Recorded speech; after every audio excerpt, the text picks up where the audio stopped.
When I was younger, we lived over in Port Orchard, and I had a neighbor friend that I was really close to, and my parents didn't like her very much because she came from a family that was different than ours. They had different values and morals, so they were a little bit nervous as to what they might teach me and just open up doors that maybe don't want opened. Well, that's what happened. This girl, her family, her dad, or I think it was her mom's boyfriend, was really into pornography and masturbation. And so at a young age, I was exposed to pornography and taught how to masturbate.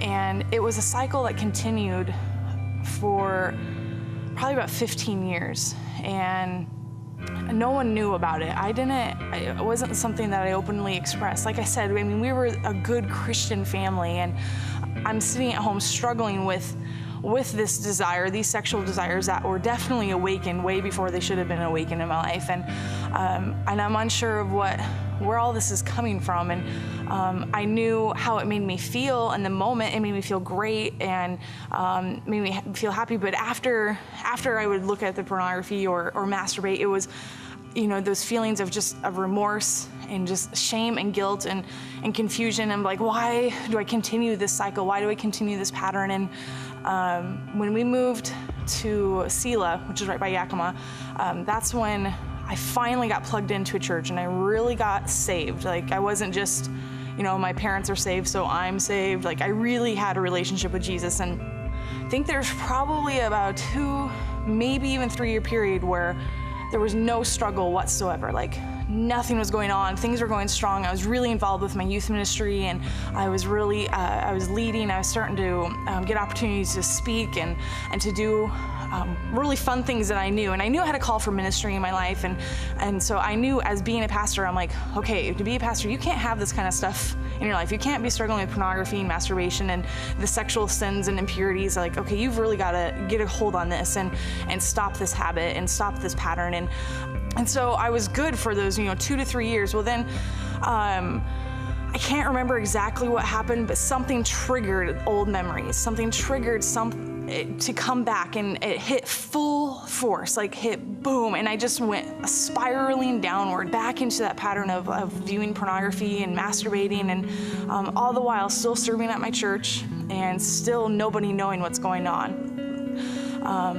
I was a junior in high school when I finally responded to an altar call at our youth ministry. Pastor Brian and Sherry had just come to our church. They'd been there maybe 8 months, and so I didn't really know them very well.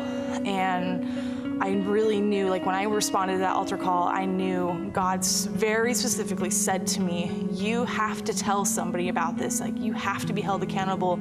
That's like one of the only ways that you're gonna be able to get past this. And I'm like, okay, so I tell Sherry, and the main reason why I didn't want to tell Sherry, I didn't want to tell anybody, is because I felt disgusting. I felt dirty, and I'm a girl, and I'm struggling with pornography and masturbation, and I always thought that was just a man's problem. I must be weird.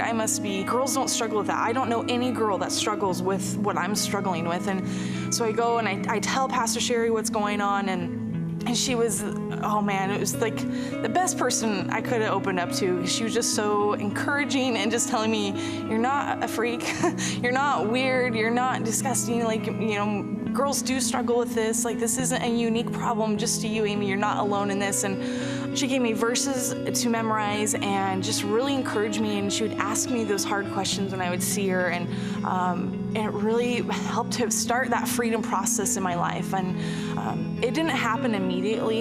It wasn't something like, boom, all of a sudden it's all gone. Like, I still struggled. And over the next probably 7 years, I struggled on and off with this. And for whatever reason, I didn't feel like I could ever be loved. I didn't feel like I could ever get married or have that intimacy. And so because of those thoughts and those feelings, that they manifested themselves physically by watching pornography. And it really hit the peak in 2005 when all 3 of my best friends got married within months of each other. And I'd just gone through a bad breakup myself. And I just knew, just reinforced my belief system of, I'm never gonna get married, I'm never gonna find anybody.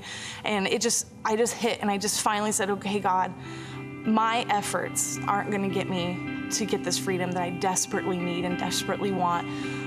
It wasn't just about breaking the behaviors of watching porn and masturbation. It was breaking my belief system of that I'm unlovable, that I'm not good enough.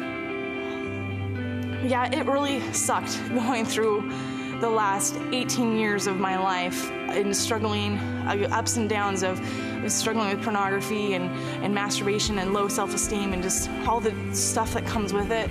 But I can look back on it and say, God, I thank you that you were with me the whole time, and I thank you that you brought me freedom, and I can stand here today, a woman who is set free from those things, and I'm not going to struggle with those anymore. And I have an awesome marriage, and I am loved, and I am fulfilled and happy, and I know it's all because of God's grace and His love, and I'm really, truly happy, and it's because my God has set me free, and I don't have to struggle with those things anymore. I'm not a person who struggles with sexual sin.